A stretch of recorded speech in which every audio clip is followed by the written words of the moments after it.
That's Fifi Flawless, giving us a flawless piece of music there.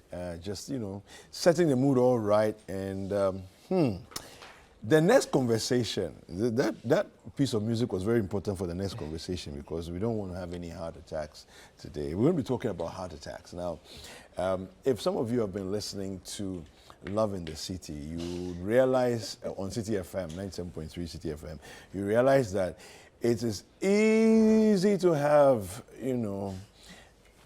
shakings in the heart. All right. I want to say a big thank you to Trendy Balloons and Events for the beautiful setup that we have here on the set this morning. And I welcome Dr. Kelvin Owusu to help us to understand all that we need to know about heart attacks. He's the head of occupational health and wellness at Claron Health International. Dr. Kelvin, good morning. Good morning. How are you? I'm fine. I'm very well. Happy Valentine's Day to you. Same to you. I don't. Why am I sitting with you? I mean, this is not cool. It's not cool. It's not cool. Why? It's Valentine. You wanted Kokwi to be You're here. not my Valentine. No, I'm not. But you have a Valentine. Me too, I also have a Valentine. So we are okay. Yeah, we're okay. We're okay. Yeah, but how have you been? How have you been? I've been good. I mean, preparing for today. I mean, there's a lot of excitement in the air. I've been following the things. The things on Citi FM. It's not easy. Things are happening in this country. I know. A lot of things. Heart attacks. A very important topic. Yeah. Now, I'm thinking about it from two angles. Okay. In terms of the season which we find ourselves. You hear some bit of bad news or news that you're not expecting, throws you into all kinds of emotional,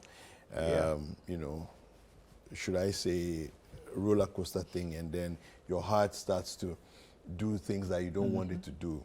On the other hand, you can be very excited, very, into the Valentine's thing, and then suddenly your heart cannot handle that. It's too much enjoyment and too much pleasure. So I'm thinking about both of these things.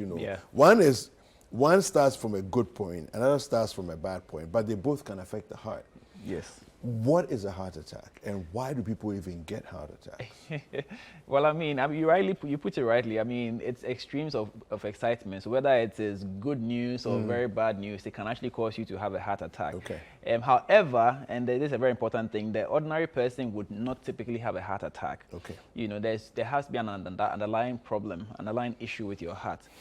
So basically, a heart attack refers to a damage to the heart cells, the cardiovascular cells or the cardiac cells rather, due to reduced or absent blood flow. Okay. It's easy to assume that because the heart pumps blood, it gets its nourishment from the blood it's pumping. But no, the heart itself also has its own blood vessels that supply the cells with blood. Oh. So when these blood vessels get blocked, then you have death or dying of the tissue, the heart cells, the tissues that blood vessel would have supplied.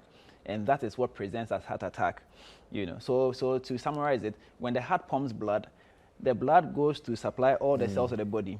And those cells of the body include the cells of the heart itself. So there are blood vessels that come off the bigger arteries to supply the heart muscles itself. Now, if there's blockage of any of these blood vessels, it causes death or dying, because if the blockage is not complete, it will not cause it will not cause death. It will cause the symptoms of dying, And how a muscle responds to a lack of oxygen, because that's what blood carries. Blood carries oxygen and nutrients to the cells. A muscle's response to a lack of oxygen is pain. So typically, when you're exercising and you start noticing pain in your muscles, it's usually because you are not getting enough oxygen or there's a buildup of lactic acid. That's another concept. Yes. But basically, oxygen not going to the cells would result. The signal the muscle will give is pain. So that's why when you watch movies and they are trying to demonstrate heart attack, they will always mimic somebody in pain. Because that's how the muscles would communicate that I'm in pain. There's something lacking, and that thing that's lacking is oxygen. And so if that blockage is complete, then the cells will die, and that's a heart attack. If that blockage is incomplete and there's still some amount of blood going through, then you have what we call angina. Okay. So angina would eventually lead to heart attack if we don't do anything about it. So angina is what? Is it the pain? So angina is pretty much the pain. You Okay. know, it's like something is wrong with me. You know, pay attention. I'm telling you. So people with angina would typically have pain in their chest pain when they try to exert themselves. So let's say they try to go up the staircase, they have some pain. And depending on how serious the blockage is, the distance or the amount of work exertion they can do before the pain begins will begin to come down. So initially they can do, let's say, walk from the big, walk around the building maybe, let's say 5 times, and then the pain will start. If that blockage continues to progress, then the distance begins to narrow. Okay. You know, so if it gets to a point where they just get out of bed and then they already have pain. Okay. You know, and still if nothing is done about it and the blockage becomes complete, then exactly you'd have the heart attack. The death of the heart muscles. Exactly. And if the volume or the number of cells involved, the area involved is big enough, it can actually result in death. You know, so you can have a situation where you have a massive heart attack, and it would affect, it will be so significant that your heart becomes incompetent. They cannot pump enough blood to supply the body, and so then you die. Wow. You know, so there are complications of heart attack, the ultimate being death, but before that one, there are a few more complications that I'm sure we'll talk about as we go ahead. Okay. So it's a big deal. Yeah. I'm smiling because there's a word that I think I remember from biochem class. Myocardial infarction. So that's the medical term for a heart attack. Okay.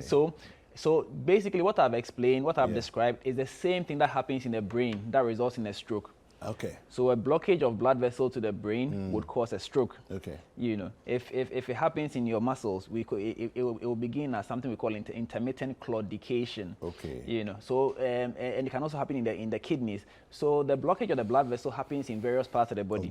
But they present differently. You know, so the heart attack, the stroke, the intermittent claudication, all these are, you know, similar processes that result in them. Okay.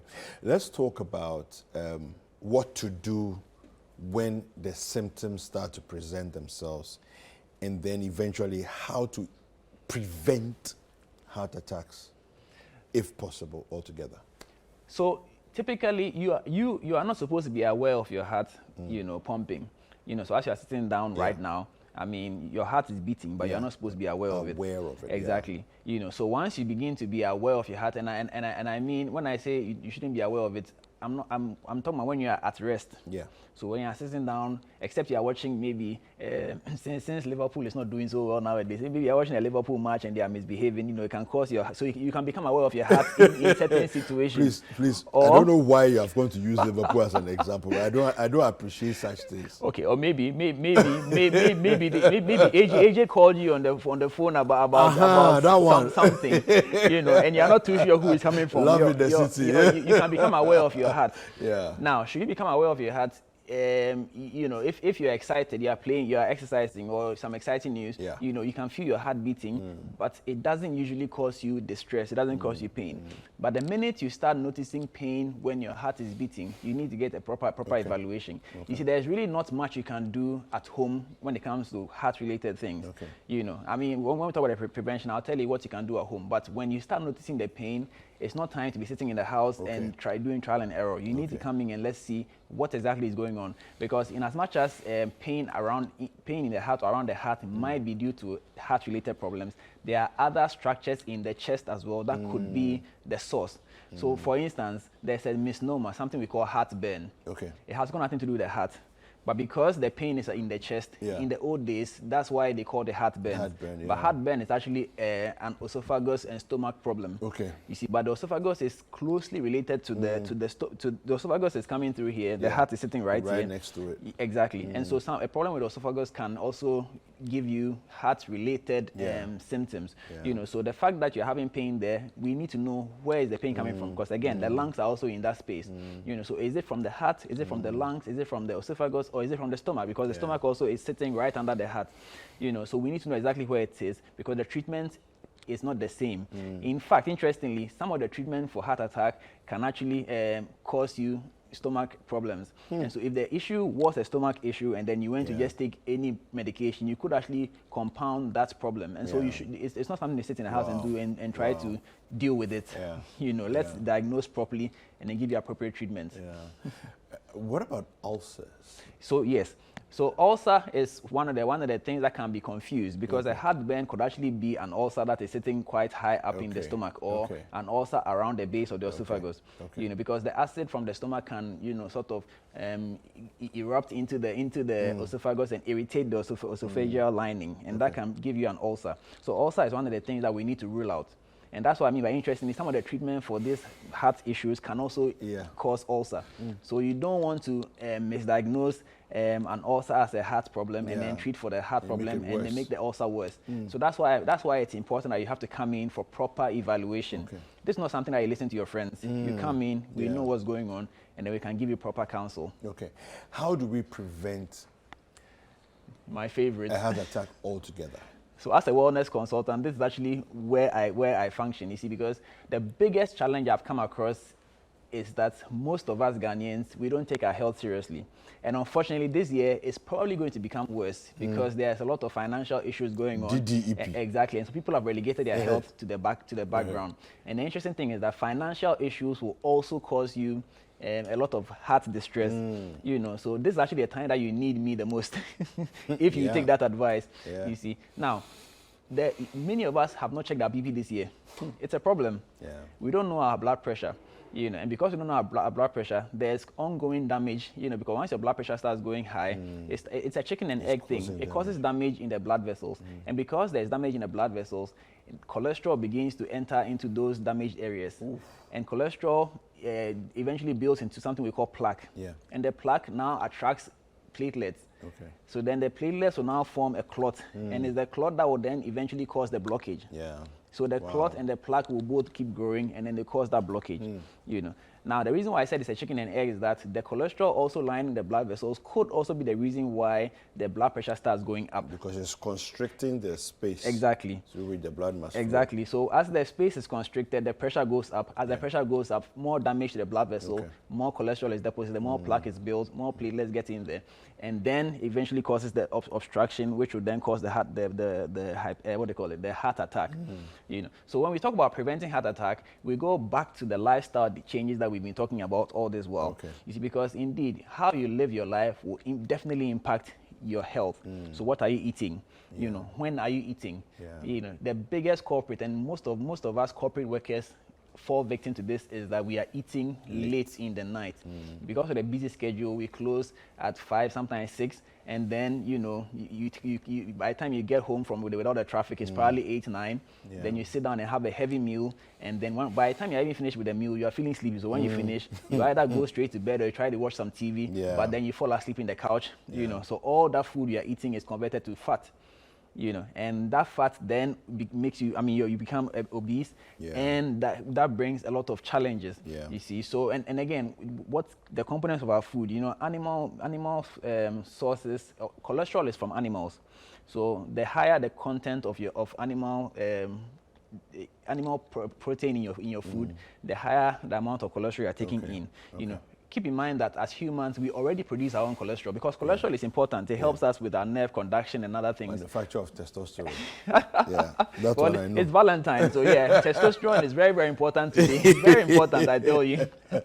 You know, but because you're already producing your own cholesterol, any extra you bring in, I mean, it's extra. So it's going to now compound the situation. So between the weight, the diet, and the lack of exercise, there's buildup of the cholesterol with the plaque and eventually the heart attack. So imagine today you are expecting a gift from a certain someone and the gift doesn't come, and then in your upset, your blood pressure goes up and you already have a narrowed blood vessel. You see how you can end up in the emergency room. It's a problem. So we have to take our lifestyle very seriously.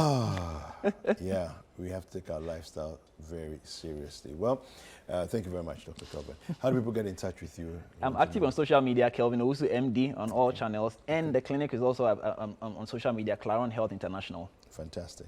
All right, get in touch with Dr. Kelvin Owusu and sort yourself out. If you, like he said, if you're experiencing pain, it's not a time to do try and error at home. Listen to your friends, call your neighbor and say, hey, what do you think? What medicine did you take the last time? No, go to the hospital, get checked. All right?